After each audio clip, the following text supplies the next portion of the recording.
Hi guys! For today's video ay manunood po tayo kung paano po ang artificial insemination ng ating mga bully dogs. Ito po ang aming female na bully dog, si Inday Sara.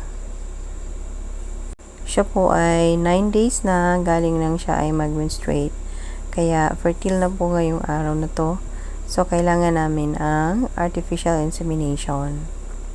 Ito naman ang aming male na bully, si Wyver. So, napaka-pogi po ng aming male na bully.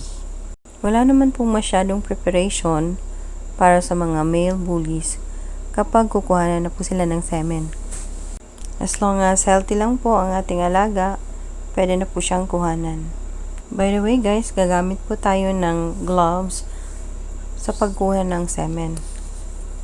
Tapos, kailangan may malaki tayong plastic cellophane na malinis para tagasalo po ng ating semen na makukuha sa ating male bully. So, ganito po dapat ang posisyon pag kukuha tayo ng semen ng ating mga bully dogs. So, ayan, ipinasok na po sa plastic cellophane ang glans penis ng ating male bully para ma-masturbate manually, no? Tapos, yung extract ng kanyang semen ay masasalo po sa ating plastic cellophane. So, tingnan lang po natin kung paano po siya ginawa, no? Yung makikita nyo po na pink object, yun po yung glans or the red rocket ng ating mga bullies, yung mga penis nila. So, makikita nyo dyan, after a while na nag-masturbate, na lumalabas na po yung semen ng ating mga bully na nasasalo po ng plastic cellophane. So, ayan. So, pag-condition po ang ating mga bully dogs, madali lang po silang labasan ng kanilang mga semen. So, mag-aantay po tayo. Titingnan po natin yung puwitan ng ating bully dog. Pag nagko-contract pa yan, ay nagpapalabas pa yan ng kanyang semen. Pero, pag hindi na po yan gumagalaw, ay tapos na po siyang nagpalabas ng kanyang semen.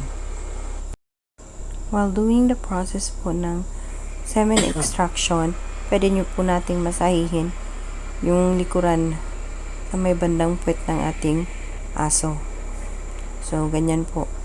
Massage para madali pong matapos ang papalabas niya po ng semen. After a while po, tumigil na po siyang mag-contract at nang tingnan namin, nakakuha po kami ng 10 ml ng kanyang semen. Eto na guys, yung naipon naming semen galing sa aming male bully dog. Ngayon ay i-extract na ni engineer yung semen ng ating bully dog galing sa plastic cellophane.